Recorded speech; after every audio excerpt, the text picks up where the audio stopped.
Aquí en Suiza se vive bien, pero como en todos los países hay retos, sobre todo para quienes crecimos en otros lugares. En este espacio debatiremos sobre esos retos que los inmigrantes enfrentamos a diario. El idioma, la búsqueda de trabajo, la matepaternidad, el sistema de salud, entre otros. Quédate para que reflexionemos juntos sobre cómo podemos optimizar nuestra experiencia migratoria en Suiza. Bienvenidos. Hola a todos, bienvenidos al segundo episodio de Aquí en Suiza. Estamos muy contentos de volver a este espacio para hablar de lo que nos trajo a este país. El tema de hoy es migrar como estudiante. Juan, ¿cómo estás hoy? Hola, muy bien, muy contento de volver a este espacio, a tocar un tema, pues como tú lo dices, que al final fue cómo llegamos aquí a este país. Exacto, y yo creo que los dos tuvimos formas distintas de llegar, porque como nos contabas en el episodio pasado, tú primero llegaste a Alemania y después te viniste para Suiza. Cuéntanos un poquito más detalles de toda esa travesía. Bueno, mi historia de llegar acá empieza, bueno, en realidad Alemania, como les decía, empieza desde el colegio. ¿Desde el colegio? Sí, yo empecé desde muy niño a estudiar alemán. Mi sueño era estudiar en Alemania, hablar alemán. Como que pensaba, no, qué pereza, todo el mundo habla inglés, quiero hacer otra cosa. ¿Pero muy niños de qué edad? Como desde que los 13, 14 años. Ah, ok, o sea, adolescente. Adolescente, pero empecé desde los 14 años a estudiar alemán, patrocinado por mis padres y mi tía. Y bueno, empecé a tomar clases en el Goethe Institut. ¿En Bogotá? En Bogotá. Uh-huh. Iba los sábados, todavía estaba en el colegio, haciendo pre-ICFES, y bueno, con toda la ilusión de encontrar una universidad en Alemania. Entonces, ahí mismo, en ese instituto, tenían información sobre becas y, como les contaba, pues había becas para todo, menos para hacer pregrados en física. No había becas de pregrados en física y eso me desilusionaba un poco. Además, porque el bachillerato colombiano como que no era reconocido en Alemania. Uh-huh. Entonces tendría como que terminar de nuevo el colegio. Uh-huh. Y me parecía como, pues no como tan ideal para hacer eso. Bueno, espérate, yo creo que hagamos una aclaración sobre nuestra edad porque creo que eso es importante para la audiencia. Cuando tú tenías 14 años, era el año 2003, 2004, ¿cierto? Correcto. Es decir, ahora si yo fuera estudiante de secundaria y me quisiera ir para Alemania, revisaría a ver qué becas de pregrado hay porque todo cambia. Por ejemplo, la beca que yo me gané para hacer la maestría ya no existe, tengo entendido. Entonces vale la pena revisar y ahora hay más herramientas que antes porque están todas las herramientas de inteligencia artificial que se pueden usar para encontrar becas en distintos países. Quería hacer esa aclaración que me parece importante. Correcto, y pues también hay programas que no exigen irse a otro país para estudiar en una universidad del exterior, también es una posibilidad. O sea, quedarse en Colombia, dices tú. Hacerlo virtual, pero bueno, mi decisión... Ah, sí, hacerlo virtual, claro. Yo es una opción. Yo quería ir a Alemania, quería estar totalmente inmerso en la cultura alemana, sin en realidad conocer mucho de esa cultura. ¿Y por qué Alemania? Bueno, porque Alemania es una cuna de físicos, de uh-huh. grandes pues proyectos tecnológicos como la industria automotriz, industria del espacio, y en realidad en Colombia siempre estamos embebidos como en Estados Unidos, y en ese entonces pensaba, no... ¿Estabas en contra de Estados Unidos? No estaba en contra de Estados Unidos, pero no quería endeudarme extremadamente para estudiar. En Alemania sabía que era de muy buena calidad, uh-huh. muchísimo más barato, y bueno, pero estaba el problema del alemán, ¿no? Eso es lo que echa mucha gente para atrás porque los alemanes no estaban como en esa época, ni tal vez en esta época muy abiertos al inglés. Entonces la mayoría de pregrados, perdón, de programas eran en alemán. Claro, y ahí tenemos que hacer una aclaración porque la educación en Alemania y también en Suiza en su mayoría es pública, lo que no ocurre en Estados Unidos. Entonces los costos de una maestría, incluso de un doctorado en Estados Unidos, son bastante considerables. Y creo que eso es una ventaja de Europa muy grande. Yo no creo que de Europa, yo creo que los países germanos, porque en España es mucho más caro, en claro. Francia es mucho más caro. Sí, tienes razón. Y en Inglaterra ni qué hablar. Así es como también. Estados Unidos. Además que en Inglaterra hay una tarifa distinta para los ingleses, los europeos y los que vienen del otro lado del océano, es decir, los asiáticos o los americanos. Bueno, entonces mi sueño era irme, estudiar un pregrado y bueno, pues aunque mi padre se enferma y pues yo también estaba muy joven y hablé con mi familia y decidimos que era mejor que yo hiciera mi pregrado en Colombia y que apenas terminara mi pregrado podía irme a donde yo quisiera, que ellos me apoyaban lo que quisiera hacer, pero que por lo menos terminara un pregrado. Una cosa que me pareció muy, la verdad, muy sensata, en ese entonces pensaba, no, qué horror, qué mierda esto, me están bloqueando en la vida. No quieren que nunca me vaya, quieren que esté aquí, que porque mi papá está enfermo, y bueno, al final pienso que fue una decisión muy buena porque uno termina en Colombia el colegio muy niño, en Suiza y en Alemania pues en esa época eran 3 años más de colegio, ahora son 2 años más y siempre gana uno una madurez, o sea, yo creo que uno es muy niño como hasta los 25 años, viéndolo en retrospectiva. De hecho, neurobiológicamente uno es adolescente hasta los 25 años, o sea, hasta los 25 años se desarrolla la corteza prefrontal. Correcto. Bueno, y entonces me voy primero a ver qué fue lo que aprendí de alemán en Colombia. Me fui a hacer como una inmersión total en Berlín de alemán. Era una escuela de alemán. Ese digamos que fue mi recompensa de grado por haber estado todo el tiempo acompañando a mi papá, que lastimosamente falleció mientras mi pregrado. Y ese fue como mi premio mientras miraba mismo en Alemania dónde podía estudiar.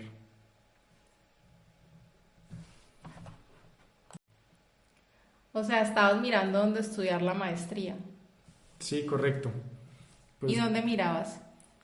Miraba lo que les decía no miraba ratings de universidades, sino yo quería hacer algo como con energía nuclear, como ingeniería nuclear, algo aplicado de física nuclear. Y entonces miraba qué universidades tenían programas o tenían reactores. En Alemania hay varias universidades con reactores de investigación. Está la de Stuttgart, está la de Múnich, en Berlín también hay unos reactores, en Mainz. Escribí a todas esas escuelas y en realidad...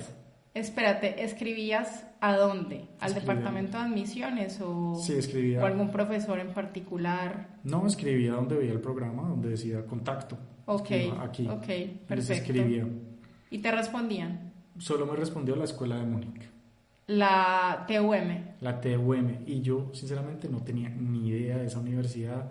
Cuando vi TUM significa como Escuela Técnica de Múnich. Ajá. Y cuando yo decía, me están respondiendo la escuela técnica, en mi ignorancia yo decía, no, ¿qué es esto? Pues yo soy de una Debe ser una universidad de garaje. Correcto, ¿no? Yo soy de una universidad, pues universidad en Colombia, y que voy a irme a una escuela técnica, totalmente ignorante. Voy a hacer un paréntesis acá. La TUM, que es la Universidad Técnica de Múnich, está rankeada como la mejor universidad de Alemania. Es una universidad top en Alemania. Muy prestigiosa. Mejores. La mejor. Si uno mira los rankings, es la mejor casi siempre. Y bueno, entonces presenté mis papeles, era un poco de papeles. Era un programa en inglés y alemán.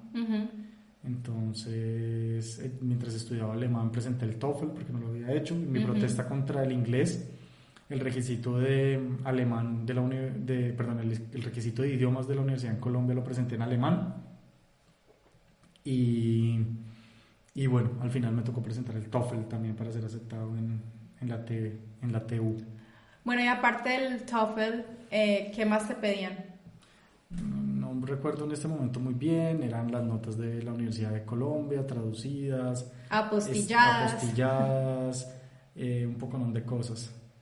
Una garantía económica de mi familia y bueno, esas cosas, y haber pagado en una fecha, llegar todos los documentos hasta una fecha. El hecho es que yo estudiando en Berlín alemán y trabajando en una heladería, porque en esa época trabajé en una heladería para tener más contacto con la gente y poder practicar más mi alemán, pues también mandaba los papeles y bueno, cuando ya fui aceptado terminé la escuela y me volví a Colombia a estar un rato con mi mamá antes de comenzar el semestre. Aquí los semestres comienzan usualmente en septiembre, octubre. Sí. Tengo 2 preguntas ahí. La primera es, ¿cómo fue el proceso de aplicar la visa de estudiante? Me imagino que eso lo hiciste en la embajada de Alemania en Bogotá. ¿Cómo te fue? Bueno, el proceso de visa fue muy fácil, ya era aceptado en la universidad, entonces me pedían que fuera aceptado, que tuviera un respaldo económico. En ese entonces pues mi mamá afortunadamente tenía un ingreso lo suficiente para pues validar que me podía sostener en Alemania, cubrirme todos los gastos, por lo que yo no tenía beca. Y además esa era la época en que el precio del petróleo estaba carísimo, como $100 por barriles, cuando los que, pues no sé si lo recuerdan o no, en esa época el peso y el euro pues no era tan caro, era como 2.000 pesos. 2011 era eso. Sí. O sea, era muy barato, entre comillas, sí, a comparación de hoy que son como 5.000 pesos por euro o por dólar más o menos. Entonces, bueno, era mucho más fácil cumplir ese requisito. ¿Y en la embajada te trataron bien? ¿La gente fue amable contigo? En la embajada era solo llevar los papeles, sí, bien, nada del otro mundo, o sea, poca interacción, tomarme las huellas dactilares, que ahí fue mi primera sorpresa ¿Por qué? Con Alemania, porque las huellas dactilares en todos lados, a mí en Colombia ya me las tomaban pues con un detector digital. Acá me pintaron las manos de negro. O sea, fue a la antigua. A la antigua. No me sorprende de Alemania. Una señora así tipiquísima alemana, con un vidrio gigante todo pintado en tinta, a tomarme las huellas dactilares. O sea, te devolvió en el tiempo.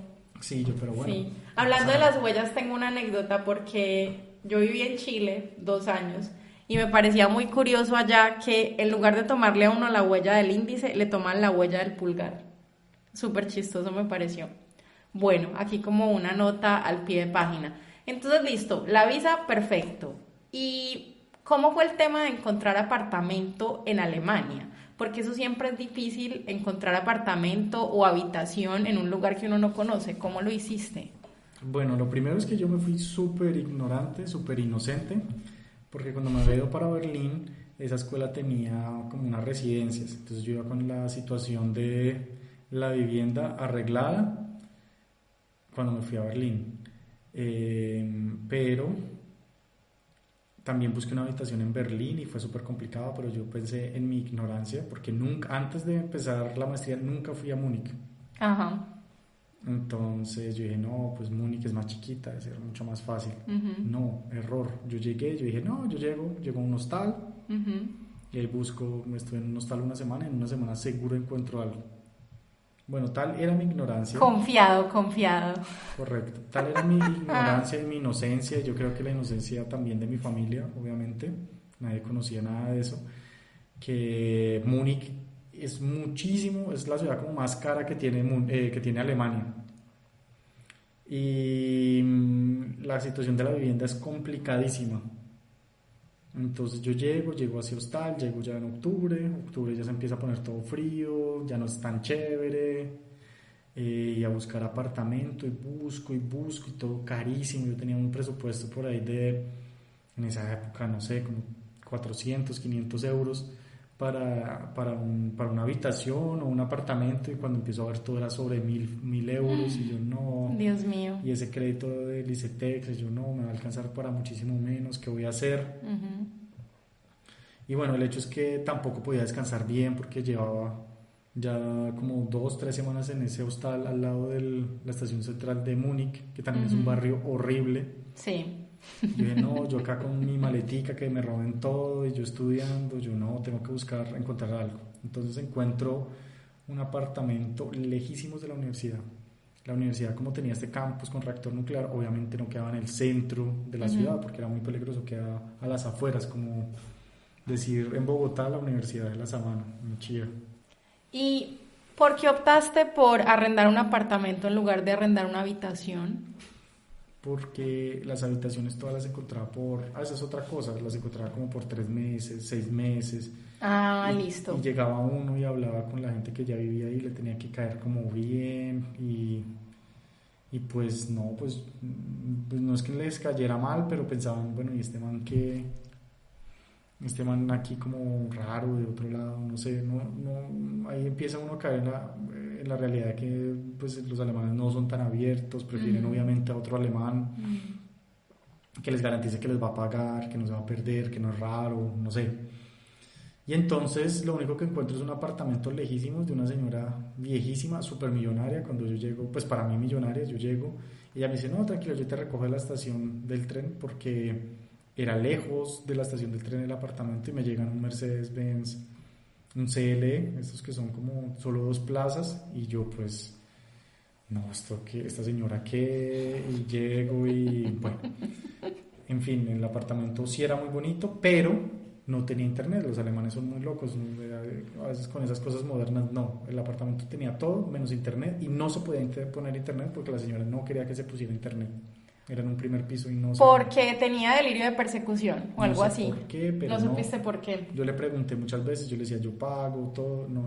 Me tocó conseguir como un módem de celular para el apartamento, pero eso no era ilimitado. No, obvio no. Y entonces, bueno, ahí empiezan como el gran choque, porque vivía súper lejos de la universidad, incomunicado en el apartamento y solo. Y sin lavadora o con lavadora. ¿Cómo era el tema de la lavada? Que ese es un tema importante. No tenía lavadora. La lavadora era comunal. Comunal para el edificio. Para el edificio. ¿Y tenían horario o podías lavar en cualquier momento? Tenía solo que anotarme en un cuadernito, no era como tan exigente, pero si estás ocupada la podía usar. Para mí eso fue todo un choque cultural cuando yo llegué a Suiza y me di cuenta de que las lavadoras casi siempre eran compartidas, es decir, también hay apartamentos con lavadora propia, porque aquí los apartamentos vienen ya con los electrodomésticos grandes, ¿cierto? Son como parte del arriendo que uno paga, y para mí ese fue un choque muy grande cuando llegué al primer apartamento en Zúrich y me tocaba compartir la lavadora. Yo decía, ¿qué es esto? Pero bueno, eso es raro, porque uno dice, no, un país muchísimo más rico que donde venimos, y nosotros pues muy rara vez se comparte lavadora los que tenemos pues el privilegio de tener lavadora. O hay lavadero, ¿no? Pero aquí tampoco hay lavadero.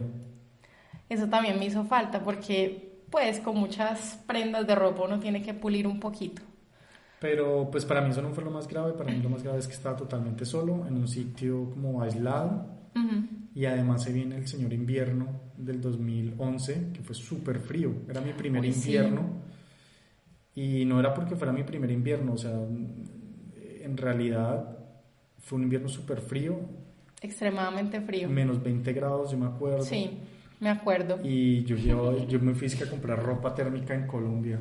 En termos. En termos, que era lo único que había. No es publicidad, paréntesis. Los invitamos a pautar con nosotros, a termos. Y no, eso no me servía para nada. Llevaba unos guantes. No, total. Había ido... No es el mismo nivel de frío. Había ido a sitios especializados para guantes de frío, y eso tampoco me sirvió. Nada me sirvió. Los zapatos, terrible. Tenía que andar como 2 horas para llegar a la universidad, llegar a donde no había internet, no sé, me pareció demasiado difícil. Y Y no, yo dije, esto tenía que cambiar de alguna manera. Empecé a buscar otro apartamento y bueno, mientras tanto también me enteré. Espera que tengo una pregunta, porque tú dijiste que ese apartamento quedaba muy lejos de la universidad. ¿Cómo te transportabas del apartamento a la universidad? No, era lejísimos, tenía que caminar a la estación del bus. Ajá. O sea, ni siquiera tenía una estación cerca, Sí. sino tenía que ir a la estación del bus para ir a la estación de S-Bahn, que el S-Bahn es como un tren regional. Sí. No es el metro, es un tren regional, para cambiar en la estación más grande de Múnich, que es Marienplatz, Sí. a coger el metro Ajá. y después caminar a la facultad. ¿Y cuánto te demorabas en total en esa travesía? Como 2 horas. Uy. Bueno, para un bogotano eso puede sonar promedio. Para mí que vengo de Medellín es demasiado, yo me moriría. Pero ahora que estamos con todas esas discusiones del metro y todo esto en Bogotá, en este 2025, moverse en tren subterráneo por 2 horas es demasiado deprimente en invierno. Total. Porque es todo el tiempo sin luz natural y además sales y está oscuro. Ajá. El tiempo que te puedes usar a la luz del día ya no lo tienes porque lo pierdes en los salones, que también eso fue otro choque para mí cuando entré a la universidad, que los salones en Alemania usualmente no tienen ventanas. ¿En serio? No, los Hörsaal Son como unas salas de cine. Son como unos hemiciclos cerrados, sí, como salas de cine, porque para sorpresa mía, Tenaz. la física que yo estaba acostumbrado a tiza y tablero, Ajá. aquí se hacía todo presentaciones de PowerPoint. Sí. Y Sí, cada sí, uno con un librito que imprimían las asociaciones de estudiantes y que uno lo tenía que comprar, las fotocopias, así se llaman las fotocopias de acá. Espérate, una cosa, porque no nos has contado. Cuando llegaste a Alemania, ¿cómo fue el proceso de pedir el permiso de residencia? Porque uno tiene la visa, pero de todas maneras tiene que llegar, registrarse y convertirla en un permiso de residencia. ¿Cómo fue ese proceso? Correcto, ahí tuve que ir como a la alcaldía de la ciudad y pedir una cita, y los alemanes hay que decirlo, son súper mala clase con esas citas, súper mala clase. Si uno llega, aunque sea un minuto tarde, no lo atienden ya después. 1 minuto, o sea, no es 5 minutos, no, 1 minuto. Si uno no está ahí, perdió la cita. Si uno no tiene todos los papeles en un orden, lo empiezan a gritar o lo empiezan a mirar feo. Los trabajadores de migración, la verdad, son bastante mala clases. Sí, me parece muy bien que aclares que son los trabajadores de migración, porque nosotros tenemos varios amigos alemanes que son muy amables, muy buenas personas, entonces no podemos generalizar. Ah, sí, estoy de acuerdo con eso. No, el sistema, no sé, pareciera que odian con todo su trabajo y la verdad no tuve como muy buenas experiencias con eso. Y no era digitalizado, ¿cierto? A pesar de que yo, pues, como me agradezco mucho a Alemania todas las puertas que me abrió. No es nada digitalizado, todos son papeles. Manual, fotocopias. Sí, todos papeles y para sorpresa mía también, casi nada se puede pagar con tarjeta de crédito. Todo débito, pero la tarjeta, o sea, la idea de los papás de uno, no, llévese una tarjeta de crédito por si alguna necesidad, es totalmente, en esa época al menos, inútil, porque no la reciben en ningún lado. No, y en esta época, porque el año pasado fuimos a Berlín y yo me quedé sorprendida. O sea, hay muchos sitios donde no se puede pagar con tarjeta. La mayoría de sitios Para no mí se eso puede en el pagar. año 2025 es imperdonable. O sea, yo no podría. Se puede, y no son solo la tarjeta, ahí aprendí muchas cosas, que estaba la tarjeta débito y la tarjeta crédito, porque en Colombia usualmente aceptan las dos sin ningún problema, débito o crédito les da pues lo mismo, pero allí aceptan sobre todo la tarjeta crédito, la tarjeta débito. Sí, la S. Sí, la tarjeta crédito es como el demonio, no sé, es lo peor que les puede decir uno. Como que le vendiste tu alma al sistema, más o menos. Correcto, entonces muy difícil con eso. Bueno, pero este podcast se llama Aquí en Suiza y estamos hablando sobre todo de Alemania. Claro, porque es que uno puede llegar de muchas maneras a Suiza. Por Todos ejemplo, los caminos llegaban a Suiza. todos los caminos conducen a Suiza, puede ser. Un nuevo lugar común, una nueva frase, cliché que nos inventemos. Y bueno, ¿cómo fue tu camino para llegar con la beca que nos contaste la vez pasada para llegar a Suiza? Sí. Mi papá siempre me hizo mucho énfasis en que si uno se iba a estudiar a otro país, debía irse a una buena universidad. Y creo que en eso tiene razón. ¿Y tu papá cómo sabía eso? Porque mis papás, por más que siempre me decían, el estudio es lo primero, lo único que yo le voy a dejar en la vida es el estudio, nunca me dijeron eso. O sea, cero asesoría por ese lado. Porque tu papá sí sabía eso. Tu papá estudió en el exterior. No estudio en el exterior, pero pues siempre he estado muy en contacto con el mundo académico, ha trabajado en universidades, colegios, entonces creo que por eso y también como por el interés en el mundo académico.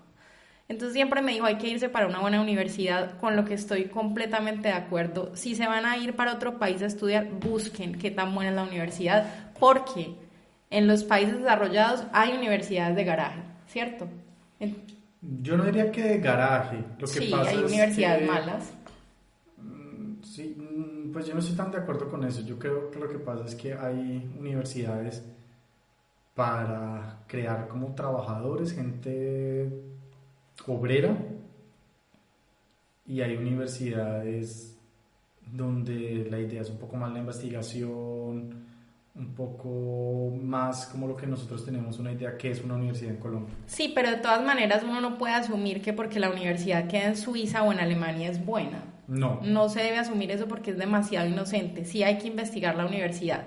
Entonces mi papá me recomendó siempre mirar los rankings, por ejemplo el de Shanghai, por ejemplo el QS, para ver si la universidad era buena. Como les conté en el episodio pasado, este suizo que yo conocí en California me habló de su universidad, yo la busqué y resulta que era muy buena. Entonces empecé a mirar si había becas. ¿Cuál universidad era esa?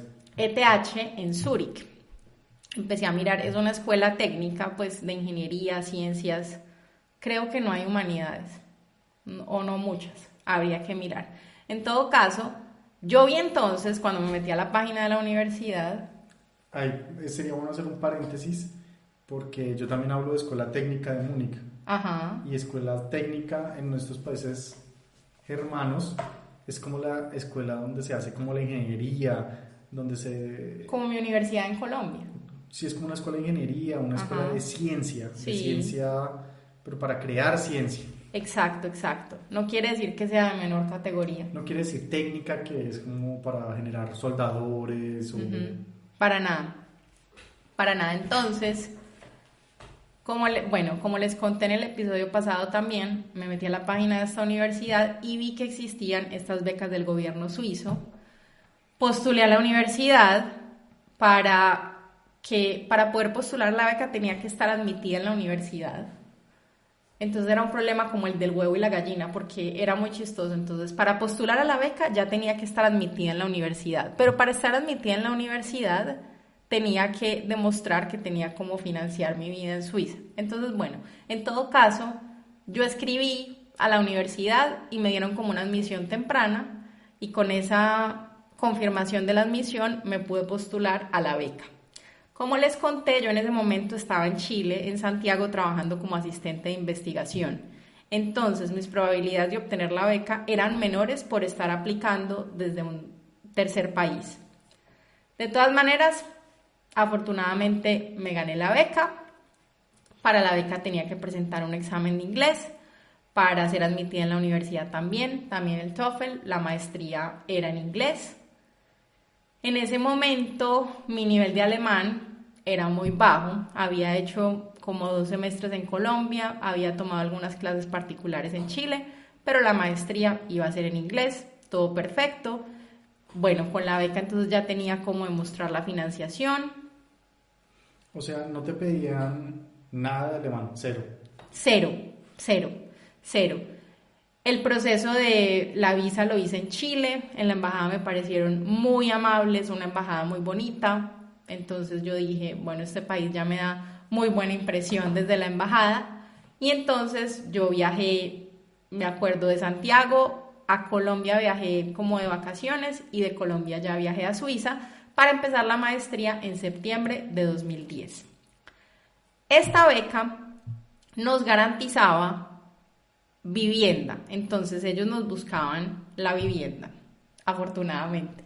Qué suerte, ¿no? Uy, sí, genial, porque yo después me di cuenta de que encontrar apartamento en Zúrich, sobre todo cuando uno tiene presupuesto de estudiante, es supremamente difícil, porque los suizos tienen prioridad y porque, es decir, el tipo de viviendas a los que uno puede aspirar con ese presupuesto el número de viviendas con esos precios que uno puede pagar es muy bajo. Deben ser las más viejas, las que están Totalmente, por caerse.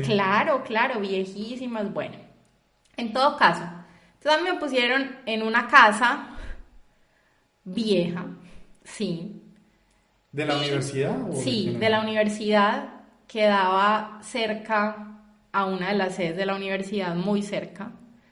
Y era muy chistoso porque yo tenía una habitación con cocineta, pues con cocina, pero me tocaba compartir el baño. Y el baño quedaba abajo. O sea, mi habitación quedaba en el segundo piso, el baño quedaba en el primer piso. Y para mí eso fue muy complejo, además del tema de compartir la lavadora. O sea, fue un choque cultural las dos cosas. Bueno, en cuanto al permiso de residencia, todo bien. En Zúrich, los que trabajaban en migración hablaban casi todos inglés, entonces yo al principio me comunicaba en inglés porque mi nivel de alemán no era suficiente para comunicarme, ni siquiera para atreverme a hacer el ridículo en ese momento, entonces todo lo hice en inglés.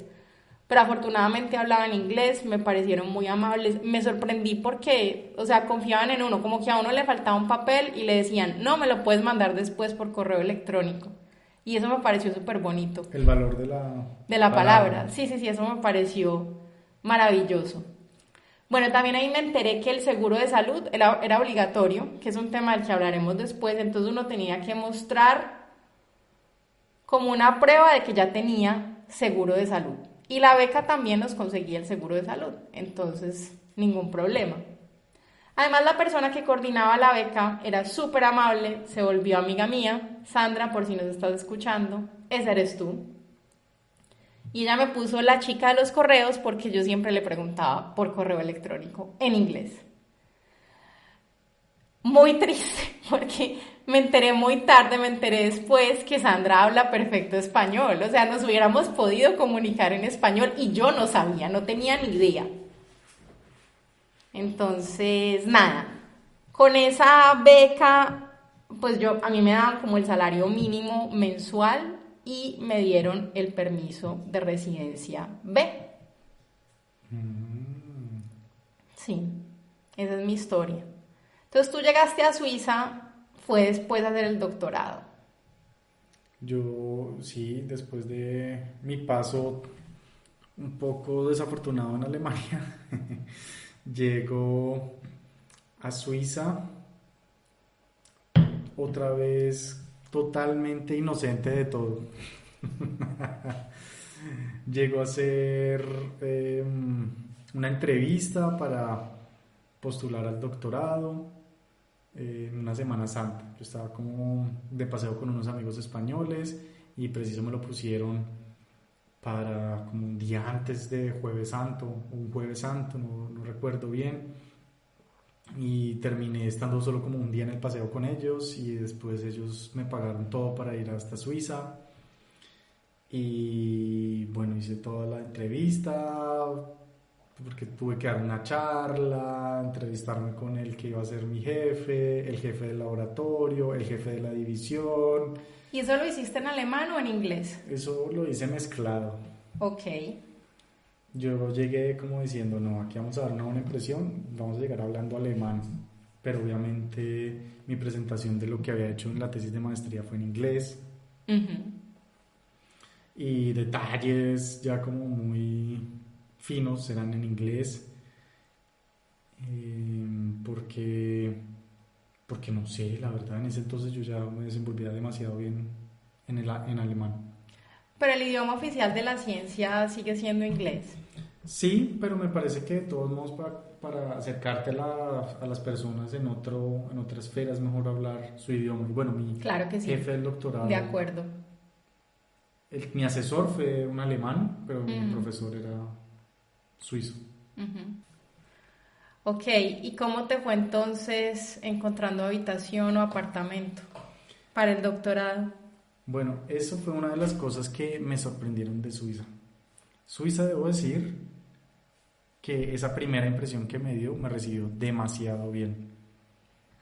En la entrevista todos fueron muy amables, me invitaron a almorzar, de todo, y bueno, al final del día no me dijeron que ya tenía el puesto, pero tuve un muy buen feeling. Ujú. Bueno, después me llegó la confirmación de que sí me iban a dar esa plaza doctoral. Ujú. Y yo me dije, bueno, súper bien. Entonces cerré todo en Alemania y me fui para Colombia Ujú. a recargar un poco de energía. Ujú. Porque lastimosamente mientras estaba haciendo la maestría en Alemania murió mi mamá y antes había muerto mi papá.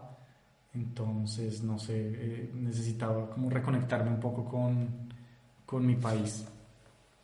Y estando en Colombia, como que esas nuevas oportunidades que te da la vida, empiezo a buscar unas cosas que se llaman VG. VG es un apartamento compartido. Eso es como vivir juntos, una cosa así, traduce. Y da el caso que unos estudiantes de maestría, 2 alemanes, habían alquilado un apartamento y yo les escribí así como, oye, no, estoy buscando en alemán, estoy buscando una habitación porque va a ser un doctorado en Suiza y ellos muy abiertos me dijeron, no, bueno, solo mándanos tu contrato, que sí te van a pagar, que vienes, y yo lo mandé y me dieron y encontré la habitación súper fácil. Esas cosas no me pasan a mí. Para mí, o sea, después de que en la beca me garantizaron esa habitación, para mí fue un calvario encontrar apartamento. Fue muy difícil, o sea, me tocó hacer filas, pues me refiero ya cuando estaba en el doctorado, filas larguísimas, yo postulaba sin esperanza, yo decía, fue más fácil conseguir esta plaza doctoral que conseguir dónde vivir. O sea, me parecía imposible, creo que fue un milagro conseguir un apartamento, el profesor del doctorado me tuvo que dar como una carta de recomendación, o sea, fue ridículo, ridículamente difícil. Me alegra que tu experiencia haya sido diferente. No, fue súper bien y además el apartamento era súper bonito. Yo pasé de vivir en un sitio horrible en Alemania que sinceramente me estaba un poco deprimiendo porque, por ejemplo, la cocina no tenía ventanas, también era cocinar todo el día a oscuras, en la universidad no tenía ventanas, todo el día a oscuras. Y la lavadora quedaba, por ejemplo, aquí hablamos mucho de la lavadora porque uno no cree que eso es como tan importante, pero cuando uno vive solo Hasta que no tienes lavadora en tu casa. y le toca salir a menos 10 grados a lavar la ropa a 10 cuadras, bueno, a mí no era 10 cuadras, pero sí era un complejo. Al final terminé viviendo en un complejo de estudiantes en Alemania y la lavadora quedaba en el edificio totalmente opuesto a donde yo vivía, o sea, eran lejísimos, no, bueno, en fin, entonces yo dije, no, en Suiza necesito conseguir un apartamento que tenga lavadora sí o sí. Y bueno, también empecé viviendo en Zúrich y conseguí el apartamento con lavadora, mejor dicho, todo en sueño, una habitación bonita, con luz, la cocina súper bonita. ¿Tú conociste ese apartamento? A mí ese Sí, apartamento yo me lo parecía conocí. muy bonito. Sí. Y la gente, 2 alemanes súper queridos. No, muy bien, la verdad, sin tener que hacer gran cosa.